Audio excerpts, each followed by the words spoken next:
Mas quem desobedeceu? Saul e o exército desobedeceram. Versículo 9 diz assim: mas Saul e o exército pouparam Agag. Eu não estou dando muito detalhe aqui na história para não demorar. Mas Saul e o exército pouparam Agag e o melhor das ovelhas e dos bois, os bezerros gordos e os cordeiros.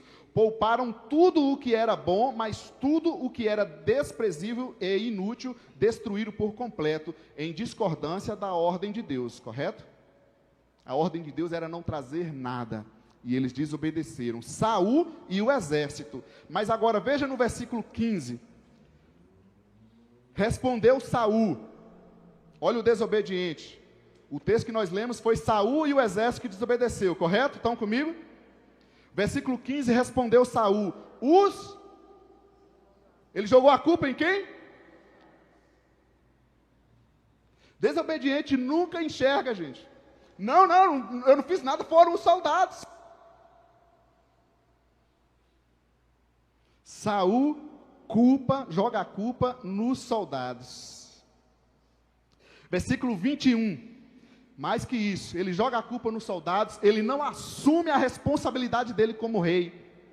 1 Samuel 15, 21, os soldados tomaram, ele já tinha acusado lá atrás, né? Os soldados tomaram ovelhas e bois do espojo, o melhor do que estava consagrado a Deus para destruição, a fim de os sacrificarem, reparem isso agora, a fim de os sacrificarem, ele falando com Samuel, ao Senhor seu Deus, em Gilgal.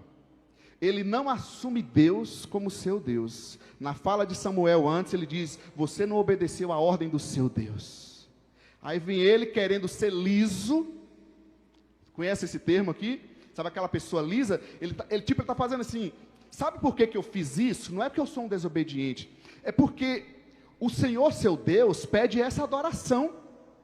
Samuel, você, na qualidade de profeta, você não ia querer que eu viesse aqui trazer esse sacrifício ao Senhor? É o Senhor seu Deus. Então conversa lá com o Senhor seu Deus. Ele tenta manipular o profeta Samuel, dizendo que ele fez aquilo para poder sacrificar o Senhor, e ele que está tendo uma incompreensão.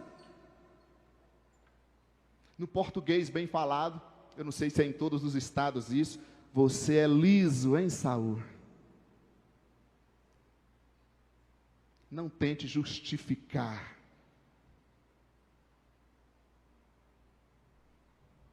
Ele não assumiu Deus como seu Deus. Ele erra, desobedece e ainda tenta jogar para cima do profeta Samuel. E aí, você acha que acabou? O que ele tinha feito versículos antes? Eu coloquei nessa ordem de propósito para a gente ir meditando. No versículo 12, de madrugada Samuel foi ao encontro de Saul, mas lhe disseram, Saul foi para o Carmelo. O Monte Carmelo é onde Deus usou Elias e ele fez descer fogo do céu, correto? Veja a comparação.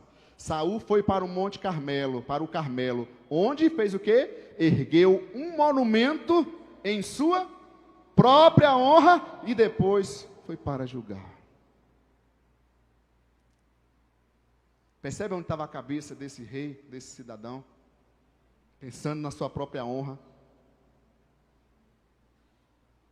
jogando a responsabilidade, tentando manipular o profeta.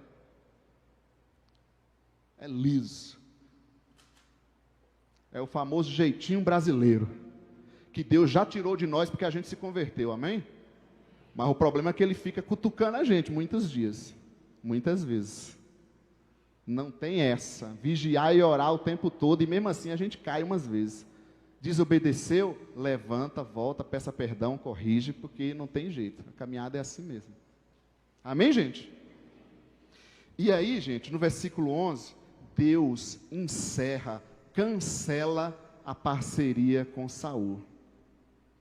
Saul, você está demitido. Versículo 11, arrependo-me de ter posto Saul como rei, pois ele me abandonou e não seguiu as minhas instruções. Samuel ficou irado e clamou ao Senhor toda aquela noite. Samuel ficou muito triste, gente, com a perda de Saul. E ele tentou corrigir, até chegou um ponto que Deus falou para Samuel: até quando você vai ficar triste por ele? Chega, eu rejeitei, eu não quero mais acordo com Saul. Pensando aqui numa aliança ministerial, correto, gente? Mas também a gente tem que olhar até que ponto a desobediência pode estar nos afastando da vida com Deus e da presença de Deus. Eu costumo pensar o seguinte: o problema da desobediência, do pecado, que nós cometemos muitas vezes, é que às vezes a gente vai brincando, é igual aquele efeito da rã. Você coloca a rã numa água quente, ela pula, né, na hora, porque ela tem aquele reflexo. Mas se você colocar ela na água fria e vai de pouco a pouco aquecendo, chega uma hora que ela morre. O problema da desobediência, da falta de uma vida com Deus, é que a gente vai brincando, até chega uma hora que a gente não consegue se levantar mais, se quebra. Porque para Deus tem jeito, mas muitas vezes a pessoa não consegue se arrepender mais, não consegue se levantar mais.